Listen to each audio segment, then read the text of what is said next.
The morning after Peter's birthday was the 17th morning we spent at the Bay of Bereisol. Our food supplies have come down to an alarming amount. We almost ran out of drinking water. The final decision was then made. We sail off as early as this evening, regardless of the fact that sailing conditions were far from favorable. We sail off in a group, making our way through the darkness of the night.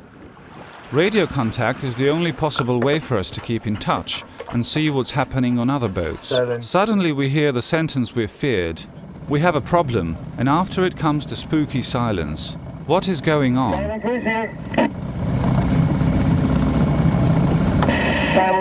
get a reflection in the yeah, that's there. They're in the dinghy. It looks like one of the boats was on fire. Dark thoughts coming to mind, one after another. In such awful weather conditions, it would be extremely difficult to find the shipwrecked, if they were alive at all. At the point of the suspense becoming almost unbearable, we hear a voice on the radio. Yitz, our guardian angel, briefly reports, "Iris has burnt down. I have found both Charles and Monique. They're on my boat and we're going back." His words bring some calm to the confusion and fear, and we all change course and go back towards the coast, like following a command. The most important thing is that Charles and Monique are safe.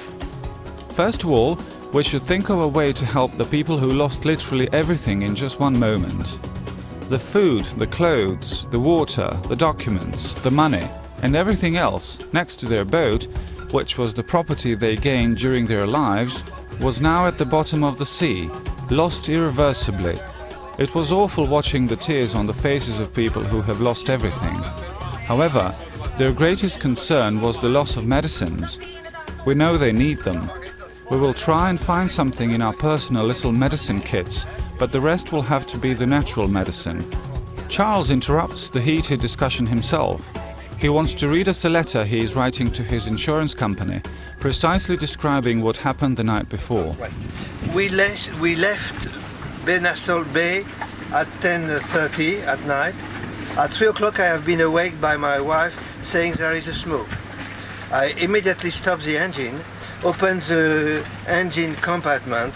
There were fire that I believed I have stopped by making empty a bottle. The smoke was so toxic that I had been obliged to go out. Monique called for help by VHF, but the storm, the power goes down immediately. But we have been heard. I go back to the boat to open the front windows because so I can't breathe. And I take a second bottle, but the fire was too high. I just have to jump out, and we decided to leave the boat. So we put the life raft in the water, and with the light of the fire, I put batteries in the lamp so that I can have a flashlight. And we remain by a rope to the boat so that you can't find us. But when it has become too dangerous, we left the rope, but we had the flashlight, and Silent Wish arrived. Another boat, Cheryl, follows the wreck, who has burned very long before an explosion, probably gas, put the fire at end. I did take one photograph when we came back through that way. I don't know how good it came out. Maybe. So Yeah, I asked for a photo and I was busy with other things. I forget to say, all these things happened in less than 5 minutes. That's between the moment I saw the first smoke, I stopped the fire, I believe to stop the fire. 5 minutes, that was very short. And we have no other choice. Smoke was very toxic. Fire was, we see the capots welding, the fire, in 5 minutes, that's very strong, it's very dangerous.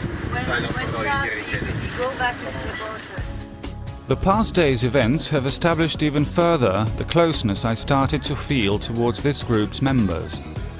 At difficult times, when masks fall down, leaving only that which there is, I was looking at the people worth the attention, care and love. I dare not think about what would have happened if Charles and Monique had sailed off on their own. Really, there are moments when the closeness of good people means a huge difference between life and death. I'm thinking of strange relationships that bring people together, guided by some inner feelings which can sometimes be misleading. That's why it's not so bad to put them to a test, after which it all becomes clearer. The Vasco da Gama Rally people have definitely passed the test.